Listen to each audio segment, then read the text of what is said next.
This week, we are talking a little bit about Mercury retrograde and a lot about intuition and manifesting, and also about what my guest, the wonderful Laura Day, thought of her meeting with Oprah.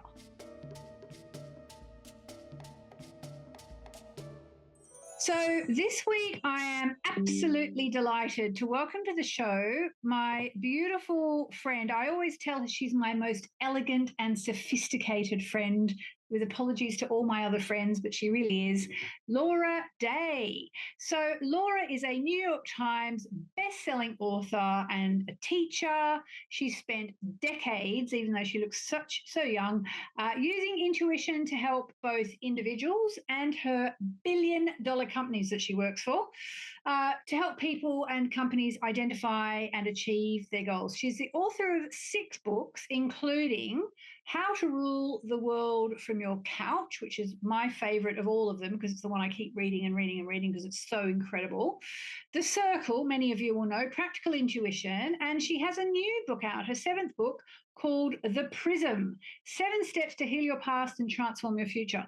So what I want to do with Miss Laura this week is talk to her about intuition, but then what we're going to do is we're actually going to take a look at the astrology for this week through the lens of the prism. And if I could just say one more thing before I let you speak, Laura. Laura actually has just had a massive Neptune transit in her chart, I happen to know.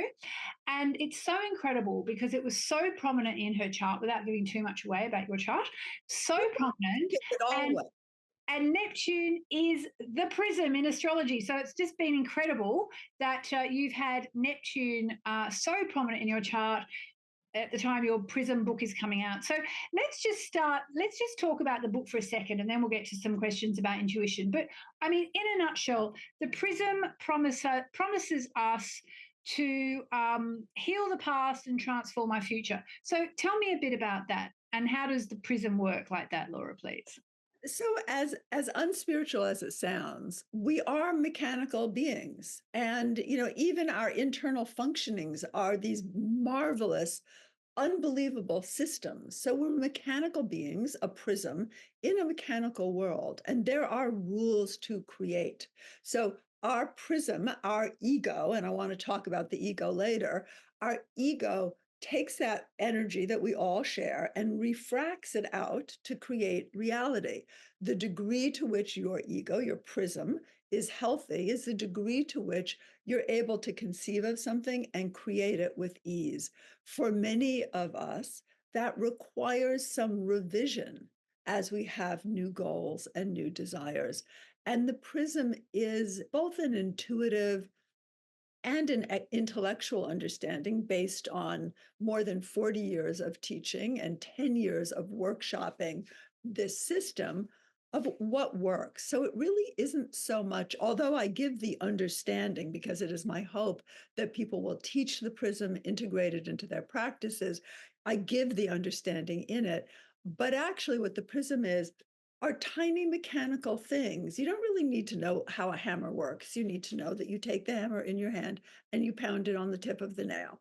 And the prism gives you those simple mechanical fixes that allow you to dramatically change your life.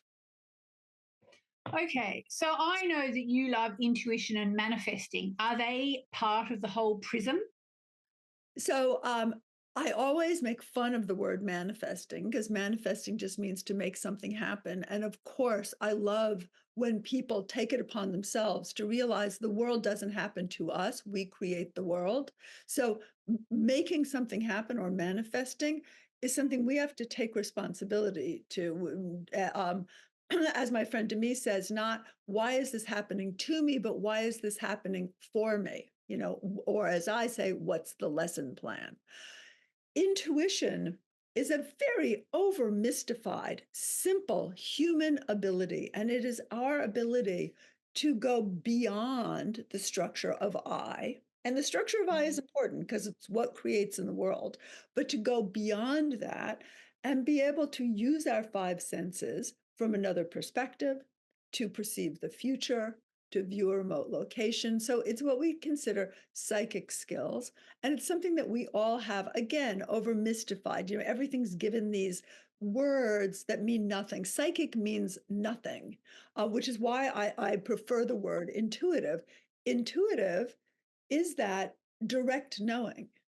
And so in the prism, of course, we engage intuition because intuition is what allows us to get out of the structure of self, which is locked and loaded in the first 7 years of our life, and notice something that we've never been exposed to, but that we're capable of having, connecting with, or achieving.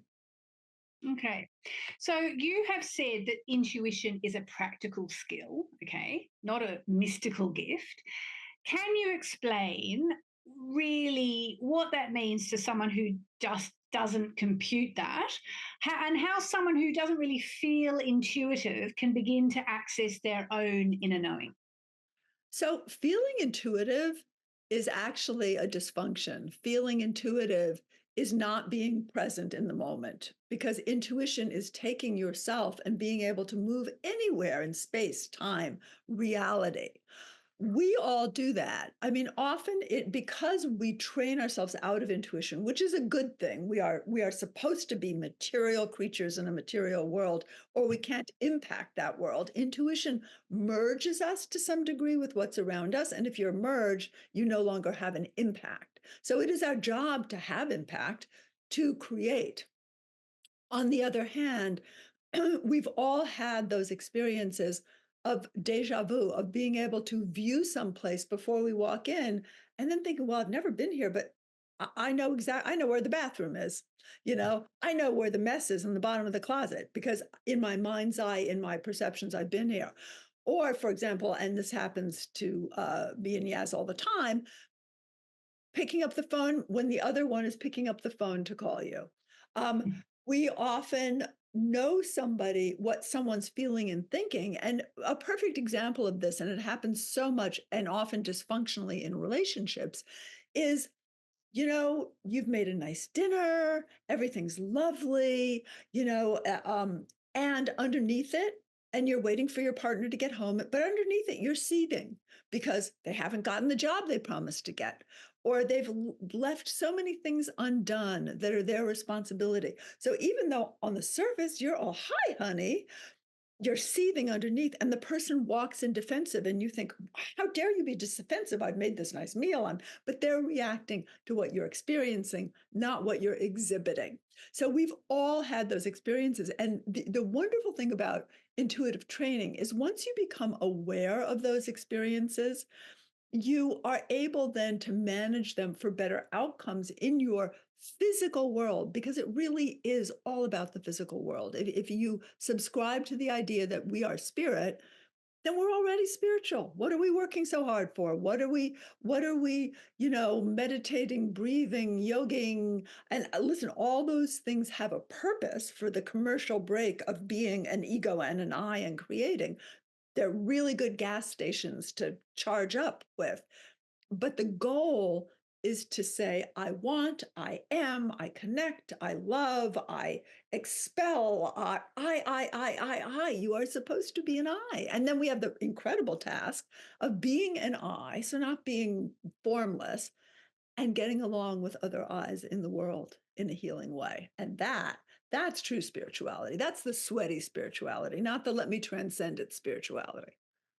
Right. So, I mean, I know that in your business where you work for all these top Forbes 500 companies and Not so on. all, 4 at a time. Well, for some, yes. I know that, I suppose I'm allowed to say, you go in there and you help them to understand what's coming up in trends and markets and so on, and you cost a lot of money to these companies and so on. How could people use what you use in their personal life?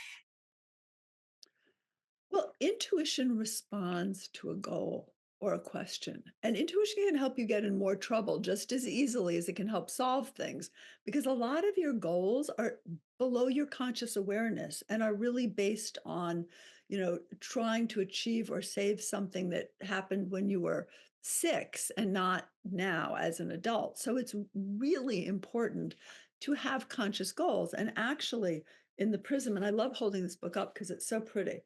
In the Prism, I think it's my first, like, gorgeous. The circle is gorgeous, but you pick 3 goals. Your first step is, how do I organize this energy? Again, that's what the ego, that's why it's called the Prism. You organize energy by who you are. And to reorganize energy, to change your life, you need to set some goals so that you have a filing system, not just for what comes through you, but for what comes to you. And the ability to then um, engineer that to create what you want. And of course, what you want is often not what you first think of, because what you first think of is based on an old you. What you want develops into more than you could ever have imagined as you do the Prism. So it is that filing system, and how we create is locked and loaded by age 7. And that's something that's often hard for people to grasp. But 95% of everything we create, we do subconsciously, which is why that tiny bit of intention, of consciousness, is so important. Is so important to grasp. And intuition, if you don't train it, is also a way that you are negatively impacted by the past, by the future, by people around you, because we need the prism of boundaries so that we only take in the nourishment and we don't take in the poison. And that is really a daily practice, because of course, as we change, our structure changes. As we have new goals, our who we are changes. And there are always those moments in between. And as you and I have both seen each other through these moments, there are always these moments in between where we're neither fish nor fowl, where it really is not how do I feel, what do I miss, what do I want, but what are my goals, and how do I manage the very difficult experience of change. Because even if it's positive change, change is registered by mammals as a threat. So all of those things, and one of the things that I say, and my publisher said that people don't understand what I mean by this, but I think it's a pretty clear metaphor, is that you can't think outside the box. We're all taught to look inside and then think outside the box. You are the box.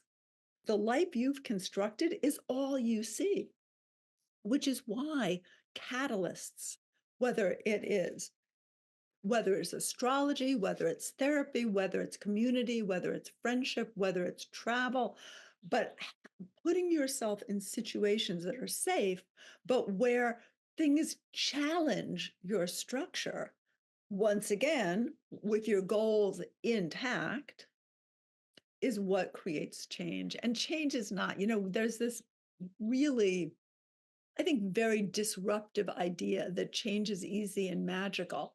Yeah, the moment it happens, it is, but the lead up to it is not. And of course, I'm in a moment now where there's real change. But as Yasmin will tell you, I've gone through a Pluto transit, which Yasmin warned me about. Or 2 or 3. Right. And that was not easy. I never thought I would see a sunny day on the other side of it. But I practiced the Prism, and I found myself on the other side. And you always know you're on the other side of something when you're thinking of a whole set of new problems. Yeah. So I want to just circle back to something you said there a little bit ago about, responding as the 6-year-old or even as the 7 or 8-year-old. Just say your mum walked out the door when you were 5, let's say, just for argument's sake. And you're saying the Prism can help you heal the past. So how does it help you? Because I'm of the belief that, we're all a bit over therapied. So I'm not sure that talking about it ad Totally. infinitum is a good idea. What do you suggest, Laura? Well, first of all, I don't go to the injury, because when you try something new, believe me, your injury is the first guest at the party. And then you find a tool. I'm going to address that, but I also want to say that what I would say is, what are your 3 goals? Where do you sense a block in your body? Pick one place for each goal, and then pick one thing in the chapter that deals with that goal to do differently. And it may be something like, my mistakes are my teachers. So living that every day instead of beating yourself up saying, oh, okay, what's the lesson plan? Oh, okay. Oh, okay. Uh, really shifting the way you deal with the world in a way you couldn't because of your injury. So not even understanding it, just even noticing where it is on your body and doing something different. Then what happens is the world meets you differently, and you're in a dance of change between you and the world. All of a sudden, the world is your healer. Other people are your healer. Relationships become your healer. And the really the difference between age 6 and age 8 is huge.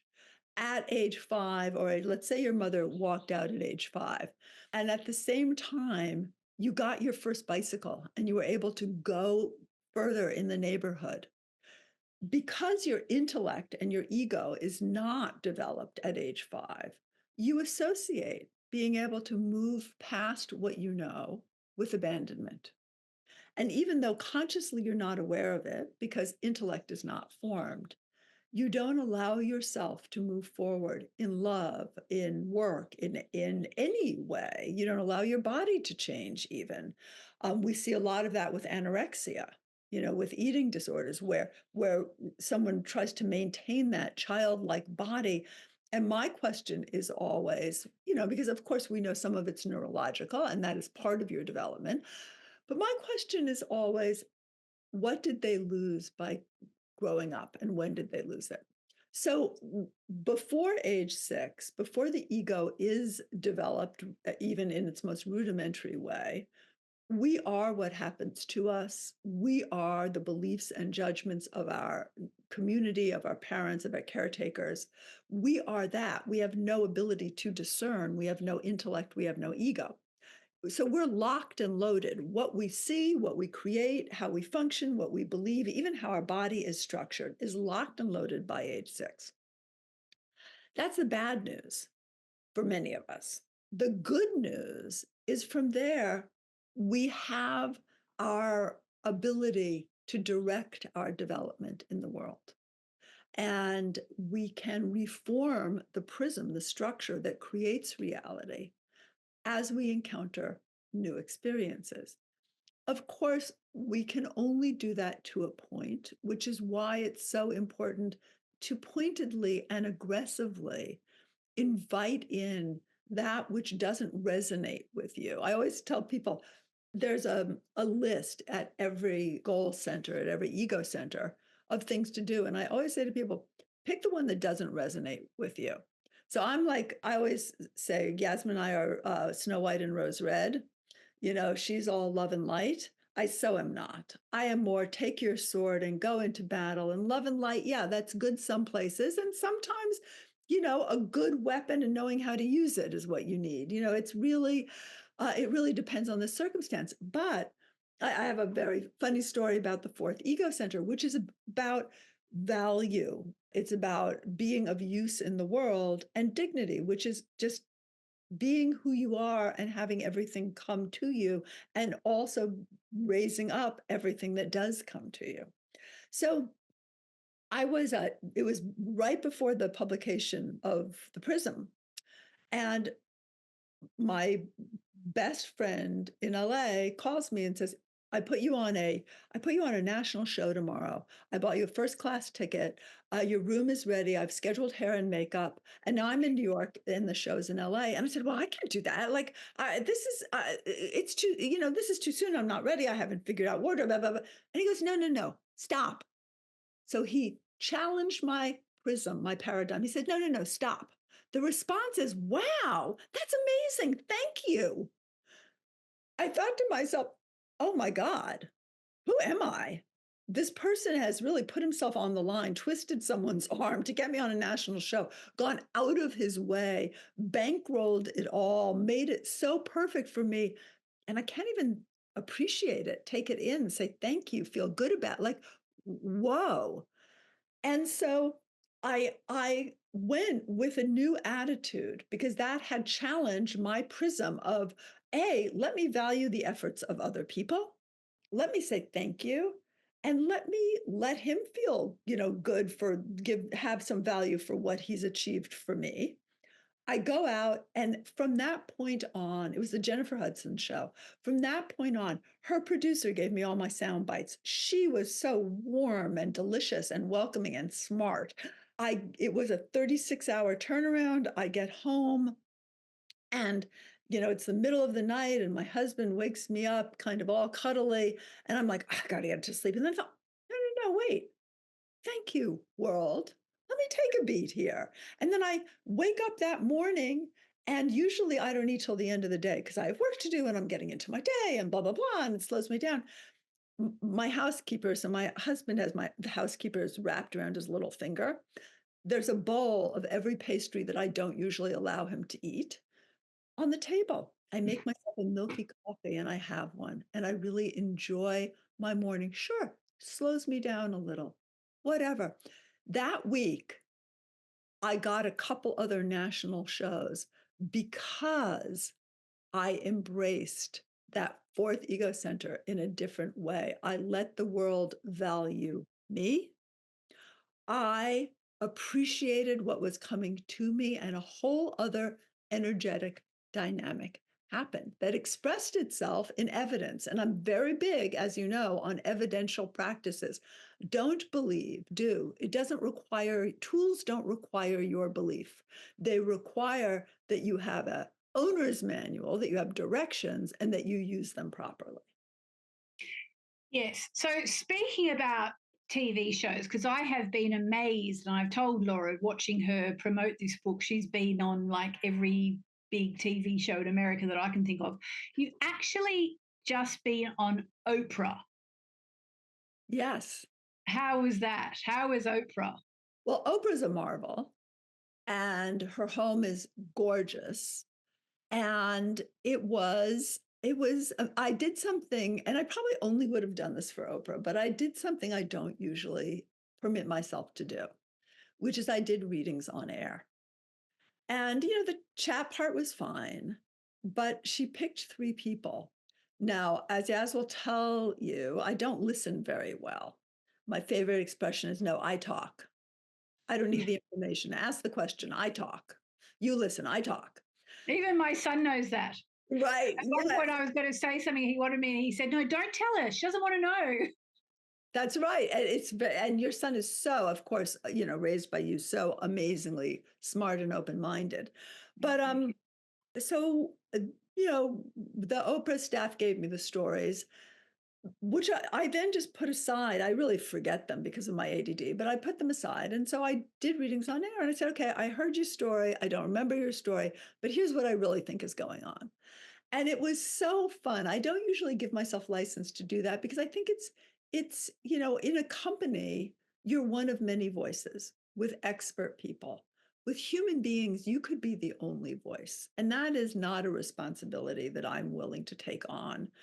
And of course, I read all my friends and I read my students, but in reality, it's not something that I would ever, especially publicly, because people don't understand how precise intuition can be and how it can really out you in ways you don't want to be outed publicly.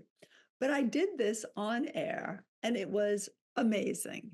And it was a really good, it helped challenge my bias, because my bias is always, it's unethical to do that. I kept it vague enough so that only the person who I was speaking to and myself knew, but you could see their reactions. So, the viewer knew, oh my God, like what's happening, and Oprah knew, and I realized it challenged an old belief that actually maybe it's okay to read publicly, to let people know that they have this ability, and to show them and have them experience what that ability is like when you engage with it. So that's the long story. The short was, it was fabulous. I think you said Oprah was quite surprised at the readings as well, didn't you? Yeah, I mean, she kind of when we were off air said, well, nobody knew that. Like, how did you know that? So it was kind of lovely because she's so iconic. She's such an amazing human being, and by the way, an amazing example of how the prism works, because she took herself from a future where one would think, oh my goodness, poor thing, and became a leader for so many different groups in so So many many. different ways, um, and really gave voice also to issues and people who didn't have one. So truly, as you know, yes, I work with a lot of really well-known people and well known for different things. But Oprah has truly earned it in a way that I think great political and spiritual leaders do in giving value places where value had been ignored. Yeah. So I always try and do a little bit of astrology every week. Normally I focus on it because normally I speak to astrologers, but with us, obviously, we're not going to focus on astrology. But I would like to just finish up today by asking you if you have any intuition about the fact that we're about to go into Mercury retrograde, and it's going to be in the sign of Leo, which is the very proud sign. So, I mean, I don't know, like how your intuition works. Normally I do the astrology, you do the intuition, but any thoughts about things that you could share, second chances? How do So you? well, first of all, I want to point out, I put memoir in this book because I wanted to show people where I started was not where I ended up. I chose where I ended up, and I'm still choosing. You always have your challenges, but the day this airs is my deceased sister's birthday, my baby sister. And that, there are no coincidences. It's a beautiful blessing. I'll be really curious what happens July 13th. But I have I think Yaz and I agree on this, that everything is an opportunity if you make it an opportunity. And by the way, that's what the prism is about. Your pathology can become your potential, just like my having to be vigilant about a suicidal mother ended up being the way I make my living and have a place in the world. I don't know a lot about astrology, so you're going to have to tell us about Leo. But my sense of this retrograde is it really brings us back to options of how we can be seen in the world. Options that maybe we left on the table because too much was going on. We were too busy. We were too hurt. We were too bamboozled. But here are new options. And of course, the challenge is to not shy away from those options.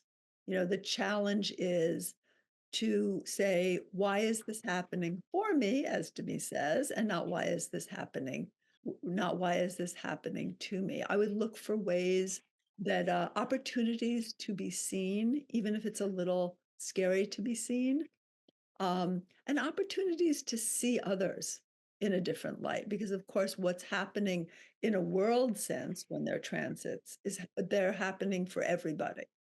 And I, of course, have a moon in Leo, which I guess is your emotions, right? Yes. Yeah, and your needs.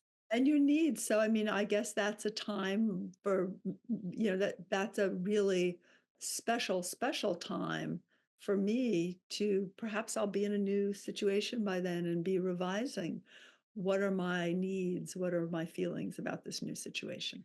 Well, it's interesting you talking about the need to be seen because Leo is obviously the sign that loves to be seen. And we all have Leo in our chart somewhere. So that's where we love to be seen. Okay. But I just grabbed my Mercury Retrograde book, 5 things to do. The first thing on the list, shine your light if you were too shy to do so before. So maybe that's a good message for people listening about this retrograde that's coming up. Be seen, shine your light if you were too shy to do it before. And I think that we all magicalize signs too much. I mean, one of the things that I always tell my students, oh, you broke a mirror, it's bad luck. You mean your great job, your fabulous relationship, your good health, you're having enough money in the bank, your healthy children aren't signs, just the broken mirror is a sign. Everything in your life is a sign. And on some level, your sign is a guidepost. It's a guidepost. It's both a guidepost and a guidepost. So even something difficult is asking you to acknowledge reality so that you can use it for alchemy. You cannot create real gains with imaginary tools. So although I too find it hard to be grateful for the difficulties that occur, as Yasmin will tell you, there's no one who rails against the universe more than I when difficulties occur. When you accept them as blessings, they become reality is the tool of alchemy. Amazing. And what you don't know is that Saturn and Neptune moving into Aries on your sun are exactly in tune with what you just said. It's a whole other conversation, but for any astrologers out there, they'll know what I'm talking about. All right. So the Prism, 7 steps to heal your past and transform your future. People obviously can get it from all the usual places. And tell us all about where to find you online. So every morning, which in London is afternoon, but every morning I put on some lipstick. And evening is Australia. That's right. I put on some lipstick in my pajamas and we do elements of the prism together. So we unite as healers and we're all healers and we facilitate. We really work for one another. That's on Laura Day Intuit on Instagram, lauraday.com. I do workshops, many of them free all over the world and online, and you can find me there. This is the 7th of my 7 books. And most of them are on intuition. This incorporates intuition, but it's really about how do you quickly and effectively change your life, create a goal, or manifest. All right. Well, thank you, Miss Laura Day. LauraDay.com, to those of us who don't have an American accent, as in LauraDay.com, and Laura Day Intuit on Instagram. Thank you, Laura. Thank you.